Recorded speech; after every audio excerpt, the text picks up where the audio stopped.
Chers auditeurs de Radio Taïwan International, Jean-Yves Vertebise, maître de conférence à l'Université catholique Fulun à Taïwan, va vous présenter l'émission Géopolitique en Asie.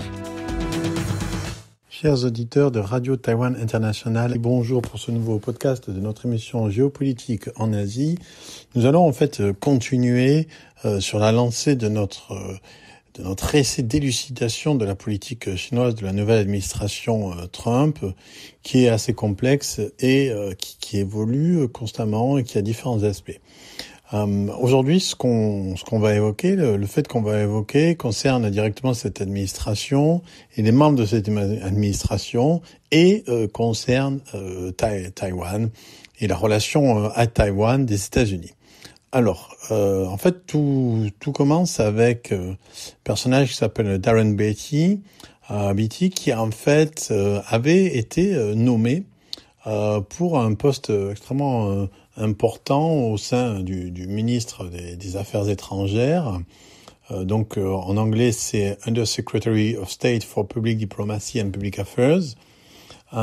Et donc, celui qui avait été choisi à ce moment-là, il y a 3 semaines, c'était donc Darren Beatty. Et au moment où il avait été choisi, il y avait en fait une pétition qui avait été créée, qui avait demandé en fait à Marco Rubio, donc le directeur des Affaires étrangères, si on peut dire, donc l'US Secretary of State, Marco Rubio, de reconsidérer en fait cette nomination. Pourquoi ? Pour des raisons qui en partie concernent Taïwan, concernent la Chine, et aussi pour certaines de ces affirmations, notamment le fait qu'il était très proche, donc ce qu'on appelle white supremacy. Donc lui-même, il avait émis des tweets qui sont apparemment assez dans la ligne de cette lignée extrêmement droitière du deuxième gouvernement Trump et notamment d'Elon Musk, et notamment celui-ci d'octobre de l'année dernière, qui correspond un peu à cette volonté du gouvernement Trump et d'Elon Musk de mettre fin sur le programme de diversité. Il disait, donc Darren Beatty, il disait competent white men must be in charge if we want things to work. Donc des hommes blancs compétents doivent être en charge si on veut que les choses marchent. Donc c'était extrêmement racialiste, donc disant qu'il y avait que des blancs, enfin des blancs compétents qui pouvaient faire marcher le pays. Et il disait ensuite que coddling the feelings of women and minorities demoralize incompetent white men. Et donc il disait que en fait prendre en compte les sentiments des femmes et des minorités, c'était en fait démoraliser, démotiver les hommes blancs compétents dont apparemment il faisait partie, il pensait faire partie, et ce qui est plus en lien avec notre propos, c'est que cette pétition réclamant sa démission, elle était liée à deux choses. D'une part, sa position sur les Ouïghours, et d'autre part, sa position sur Taïwan, qui le rendait en fait assez impropre à assurer ses fonctions, étant donné l'importance de la Chine pour les États-Unis aujourd'hui. Alors, deux phrases qui a été exprimées l'année dernière, qui sont ressorties étant donné évidemment ses responsabilités. Donc la première, c'était sur les Ouïghours, en disant donc un post sur X. Donc ça, c'est de 2021 qui est toujours accessible. Il disait, Darren Beatty, il disait the Chinese aren't genocidal. They just object to Uyghur supremacy and Uyghurness. If Uyghurs simply reject Uyghur supremacy, then we have no problem functioning in Chinese society. Autrement dit, il disait que en fait les Chinois ne commettent pas de génocide à l'égard des Ouïghours. Juste, ils s'opposent à la suprématie ouïghour et au fait d'être ouïghour, de fait de réclamer sa ouïghourité. Et donc c'est ça, ils s'opposent pas aux Ouïghours comme tels, mais en fait à cette ouïghourité.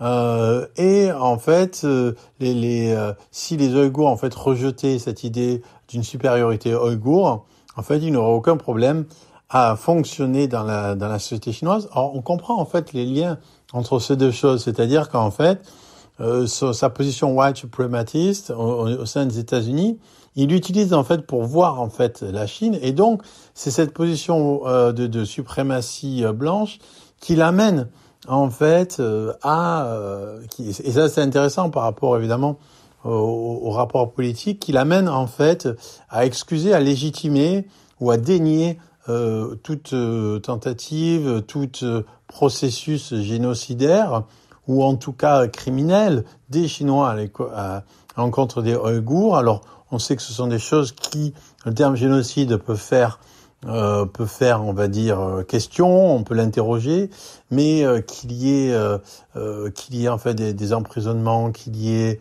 des sévices, qu'il y ait un contrôle extrêmement accru, ça c'est assez bien documenté. Donc là, en fait, il se place en position du Chinois en tant qu'ethnie majoritaire qui regarderait les Ouïghours, et donc étant donné que dans la société américaine, il est contre la diversité, il pense que du point de vue de la société chinoise, c'est normal s'ils sont aussi contre la diversité, et donc légitimer le génocide, ou en tout cas les exactions de masse, ou contrôle de masse, contre les Ouïghours. Évidemment, à l'encontre de beaucoup de faits, mais ça correspond en fait à l'idéologie. Et on comprend pourquoi il dit ça. La deuxième chose, c'est par rapport à Taïwan, et là c'est donc un tweet du 25 mai 2024, il disait Taiwan will inevitably belong to China. It's only a matter of time. It's not worth expending any capital to prevent it. Okay. Et donc il dit que a visionary statement would see a deal to exchange Taiwan for concession on Antarctica. Donc il disait que en fait Taïwan deviendrait inévitablement chinoise. C'était juste une question de temps. C'était complètement inutile de consacrer du temps, de l'argent à empêcher cette chose-là, et qu'un chef d'État visionnaire, en fait, il ferait un deal entre donc je donne la Chine à Taïwan, et en échange la Chine me donne quelque chose en Afrique ou en Antarctique. Voilà. Et donc ça, évidemment, ça va à l'encontre de toute la politique américaine bipartisane, pour l'instant républicaine et démocrate, visant à assurer que la Chine ne prenne pas Taïwan par la force ou par la coercition. Et ça va aussi à l'encontre de la stratégie l'ambiguïté stratégique, savoir est-ce que les États-Unis aideraient Taïwan ou non. Il y a une ambiguïté stratégique. Ici, là, il déclare donc que la Chine peut y aller. De toute manière, ça sert à rien de se consacrer à cette question-là. Et donc ça posait problème que quelqu'un qui était Under Secretary of State, donc troisième rang dans la hiérarchie des affaires étrangères, émette ce type d'opinion, donc évidemment au niveau déjà politique, du point de vue de white supremacy, au niveau de la Chine des Ouïghours et au niveau de Taïwan. Donc ça faisait beaucoup, et donc il y a eu une pétition qui avait été lancée par différentes personnes, et notamment par le sénateur Andy Kim, qui avait exprimé son opposition en fait à une telle une telle manière de voir le problème.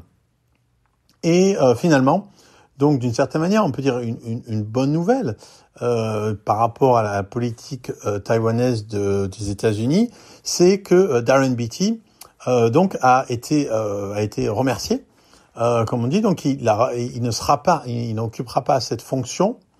Donc il a été retiré de la liste des personnes potentielles, et donc apparemment ce serait Sarah Rogers qui remplacerait Beatty, et ça c'est quelque chose qui a été annoncé par Marco Rubio, et donc c'est important, parce que évidemment ce remplacement, étant donné la pétition qu'il y a eu, étant donné l'opposition qu'il y a eu à une telle position, il semble marquer en fait le fait que finalement les États-Unis, en tout cas les États-Unis, on dirait de la gouvernance Trump côté Rubio, en fait, ne vont pas forcément lâcher Taïwan, ou en tout cas qu'avoir une position défaitiste par rapport à la Chine aussi ouvertement assumée que celle de Darren Beattie n'allait pas forcément dans le sens des affaires étrangères des États-Unis. Donc ça, c'est quelque chose qui est évidemment important, mais évidemment c'est qu'une petite partie. Et tout le problème qui se pose aujourd'hui, c'est évidemment encore de savoir dans quelle mesure les États-Unis réagiraient aujourd'hui avec Donald Trump à leur tête à une invasion, ou au moins à une intimidation forcée de la Chine, étant donné aussi la manière dont Donald Trump gère le dossier ukrainien. Et c'est ça en fait qui est assez inquiétant. On sait que la Russie a envahi l'Ukraine, donc des dizaines de milliers de morts civils, torture documentée, invasion d'un pays aux frontières souveraines, et sous le prétexte que l'OTAN voulait se servir de l'Ukraine, alors qu'il n'en était jamais question. Et en retour, qu'est-ce que les États-Unis aujourd'hui disent? Donc ils cherchent de faire des pourparlers avec la Russie sur la base du fait que l'Ukraine peut-être ne retrouvera jamais ses territoires conquis, l'Ukraine ne sera jamais membre de l'OTAN, et l'aide à l'Ukraine ne peut pas être liée à l'invocation de l'article 5 de l'OTAN qui assure le fait que chaque pays défend l'autre. Et en plus, les États-Unis n'enverront pas de troupes sur place, et aux Européens de se débrouiller en achetant américains. Donc, autrement dit, la Russie, si la Russie avait envahi l'Ukraine pour que celle-ci ne soit pas membre de l'OTAN, c'est ce qui est en train d'arriver, c'est ce qui est en train de se passer, et donc le fait que est-ce qu'on peut tirer de la manière dont Trump gère le dossier ukrainien aux dépens de l'Ukraine, qu'est-ce qu'on peut en dire? Est-ce que ça laisse pas présager quelque chose d'assez inquiétant par rapport à Taïwan? C'est évidemment toute la question, mais ce remplacement donc de Darren Beattie par Sarah Rogers pourrait indiquer que cette politique asiatique diffère en fait de la politique européenne. C'est ce point qu'on voulait faire sur cet événement et sur le rapport de Trump à l'OTAN. C'était Jean Evertebise dans son émission Géopolitique en Asie pour RTI.